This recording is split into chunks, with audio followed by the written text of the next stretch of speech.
Today I'm going to be changing the oil filter and my cabin filter on my 2021 leisure travel van Unity RV. Now this particular RV is built on a Mercedes-Benz 3500 chassis with a V6 3-liter diesel engine. And a lot of what I'm going to show you still applies to other versions of the Mercedes Sprinter chassis. Now, I'm not a trained mechanic, so keep that in mind. If you try to duplicate what I do here, do so at your own risk. I feel comfortable doing this for myself because I've been changing oil and filter on my cars since I was 16, and I've already changed the oil and filter on this thing one time. So I'm going to show you what I do, and you have to decide whether it makes sense to you and you want to try it yourself. So let me go over everything that I need to do this job. I need a 13mm socket wrench to take off the drain plugs. I have a torque wrench so I can put the drain plug back on at the correct torque, as well as the oil filter cap. To take off the oil filter, you'll need an oil filter wrench like this one, which I got on Amazon, and I'll put a link to it down below. And I find that I can take the oil filter off without having to remove the air filter on my model if I use this adjustable wrench adapter and this long extension. Next I'm going to need an oil filter, and I have two here. This is the Mercedes version of the oil filter, which cost me $28 and this is a Wix version I got at my local auto parts shop, which will also fit exactly at half the price. And in fact, if I look at the markings on this Mercedes filter, I can see that it's actually manufactured by MAN, and you can find those MAN filters, which should be an exact match, on Amazon. I'll put a link to that as well. Again, half the price of what they charge at Mercedes-Benz. Neither of these oil filters come with a drain plug washer. On my car, in a pinch, I've reused them. You can sand them flat on both sides with some sandpaper, but for such an expensive vehicle, and these are so cheap, I bought a little bag of these. These are M14, and again, I'll put a link to those online. So my Mercedes chassis is an OM642, and if you look at the manual here, this specifies that the OM642 will take any one of the Mercedes approved oils that come as 228.5, 229.31, 229.51, and so on. And I just look on the back and you'll see that this meets those specifications. This is a Mobile 1 ESP, which is the emission system protection, and it's a 5W30. So you can buy these in quarts at the Mercedes dealer. You'll pay through the nose for that. Last time I did the change, I got the 5-gallon cans with this Pennzoil Euro L full synthetic 5W30. Also has the same specs written on the back. Walmart was the cheapest I could find back then, but Walmart didn't have these jugs this time around. They only had them in the 1 quart, which was more expensive than these at my local auto parts store. So shop around, but you generally want to use 5W30 and make sure that the specifications on the back meet the Mercedes-Benz specs.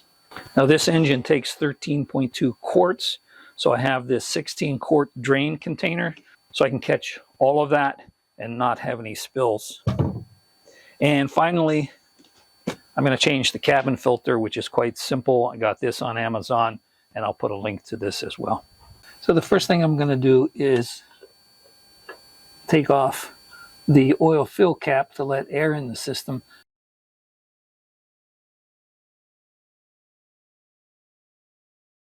I actually take it off and stick it out here so I don't forget it.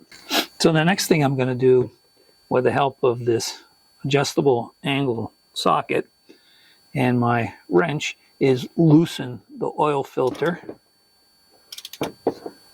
so that air can get in there and some of the oil can drain down when I remove the drain plug. That way there won't be so much oil left in there. Okay, I loosened it enough with a wrench that I can loosen it the rest of the way, but I don't want to take it off. I don't want the oil dripping out. Okay. So just loose. Get some air in there.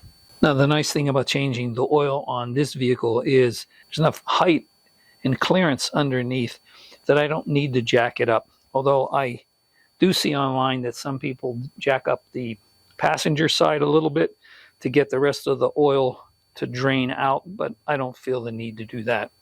Also, I have brand new concrete here, so I have double protection. I have a piece of cardboard as the first line of defense, and I have an old mat as the second line of defense against any oil spillage. And of course, there is the oil drain pan, and there's the plug. And since it's on the side, oil tends to shoot out at an angle, so you want to make sure you're adjusted here and catch that when it comes out. Okay, got it loose now. Trick is, it's going to want to fly out of here.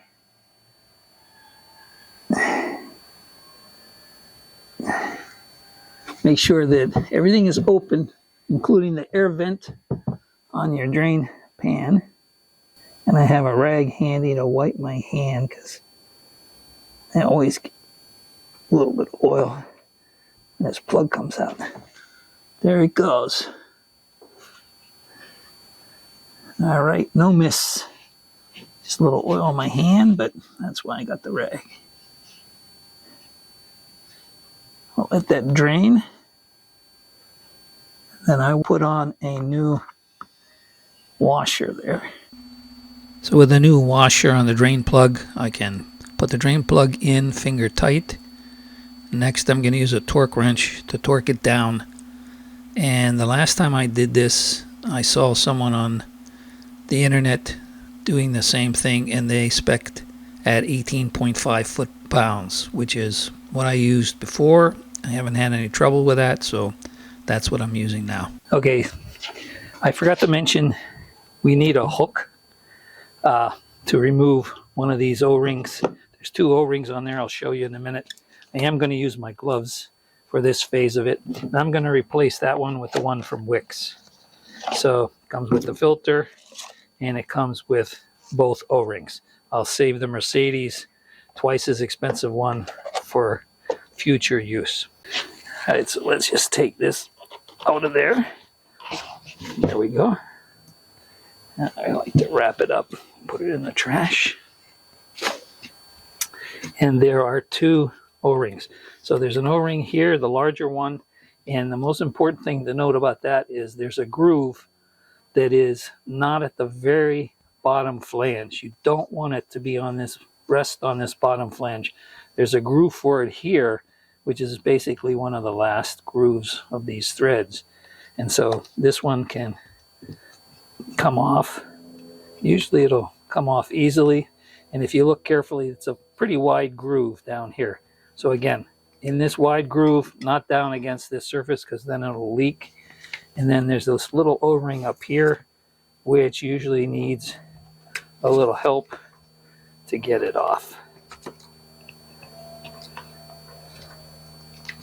There we go. That's off.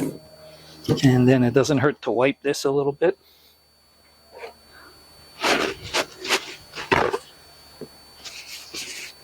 So you can see what I'm dealing with here. Okay, then we'll put this new filter in here. You want to make sure it goes all the way in, all the way down. I'll put the little O-ring up here. There we go. And then I'm going to put this O-ring down below where it belongs, in that groove, all the way around. Okay, make sure it's seated in there just right. And a lesson I learned a long time ago is you want to make sure you put some oil, even if it's dirty oil, it can be some of the new oil, on this O-ring, because if it's dry, it can seize in there when you try to get it off, and it'll be the devil to get it off. So I'm going to put, here's a little bit of oil here. I use this. Doesn't really care. Old oil, new oil. It's all the same. And that way when I stick this back in there, it won't seize up the next time I come to do an oil change. So this is ready to go back in there, and these parts can be tossed.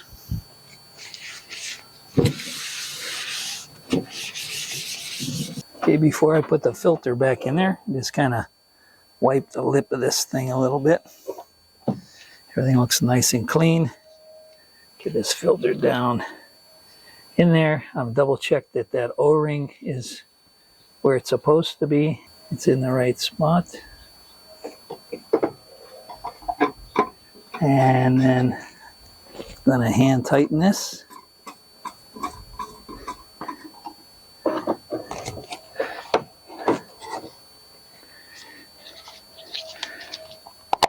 There we go. I didn't have this pushed all the way in, so I didn't want to go down into the threads. So just make sure you get that filter pushed all the way in. It snapped, and that's how I knew it was all the way in.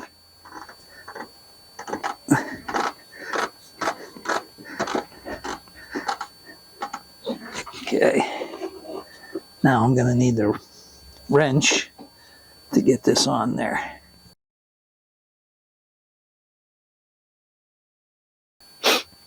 All right, with the drain plug tightened and the oil filter screwed in tight, it's time to add the oil. Now, last time I changed the oil, I measured how much came out was 12.5 quarts. So that left 7/10 of a quart inside the engine. So I don't think I'm going to need more than 12.5. So you don't want to overfill. I'm going to put 2 5-quart jugs in there. That's 10 quarts. Then I'm going to start up the engine and let it figure out and tell me how much oil is in there. And you might notice I have 2 of these oil fillers. This one is wider, so less spillage, but it doesn't stay in there so well. This one is longer, so it's not going to come out, but it's not as wide of an opening. So I'm going to do them 2 of them together because I don't want to spill a bunch of oil all over the place. And as a precaution, we'll put some shop towels in here. And then it's just a matter of one at a time putting these in there.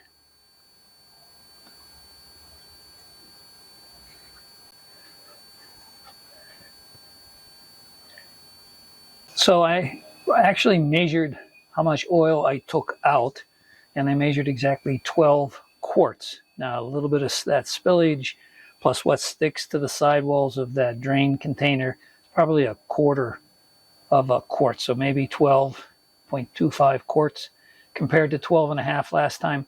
Now I've run the engine for about 10 minutes to get it to be warm. I check, no leaks at the oil filter, no leaks down below. And the engine oil check is saying that I'm on the minimum side. So I'm going to add another quart and then let it run again and see what it says. And I'll do that slowly. I won't reach maximum until I take it on a road for a test drive and let it run for a little while. And like I said, I don't want to overfill.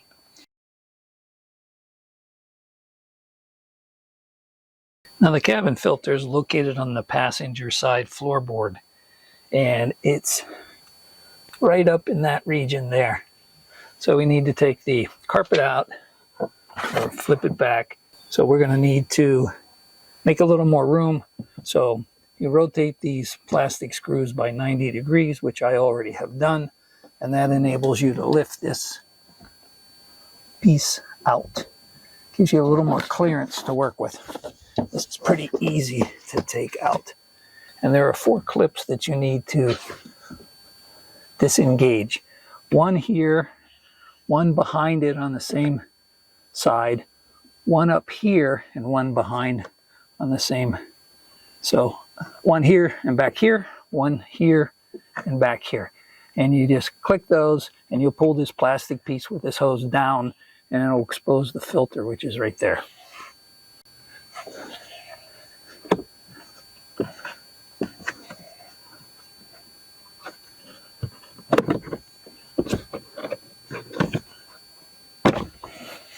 There we go. And there's the filter. And the first thing to note, besides it's dirty, is that the arrow flows in the direction towards the driver's side. So you want the arrow pointing towards the driver. So here's the replacement, which I'll give you a link to, and this comes as a 2-pack. And here's what it looks like, and compare it to this one. See, the dimensions are the same. It has a little tab on the side, which is a little different than this one, and the filter spacing is a little bit tighter. So I think there's more filtration with this one compared to this one. So we'll put that back in there. So putting the cabin filter back in is just the reverse of taking it out. Don't forget to make sure the arrow points towards the driver's side. And then you're going to have to squish it in a little bit to fit it in there. It's kind of a tight fit. But you just work at it a little bit, and there it goes. And now reinstall the plastic cover.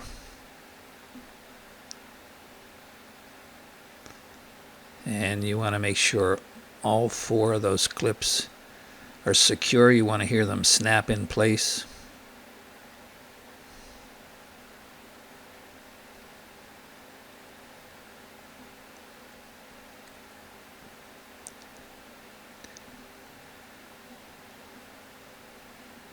There, I think I got them all. And that's just reassemble everything and you're done. I hope you found this enjoyable and useful to you. Like I said, don't do this yourself if you don't know what you're doing. But even if you take it to a Mercedes mechanic, you can see it's really not a complicated process. It took me much longer to do this because I'm filming it, but you could do this in a half an hour or less, and it takes minimal tools to do so. Not a high-skilled job. So thanks for watching. If you enjoyed this, please like it. It makes it easier for other people to find it. And don't forget to subscribe if you want to see other videos I produce on this leisure travel van. And as I said before, I'll put links down below to the parts that I used to do the oil filter and the fuel cabin filter change.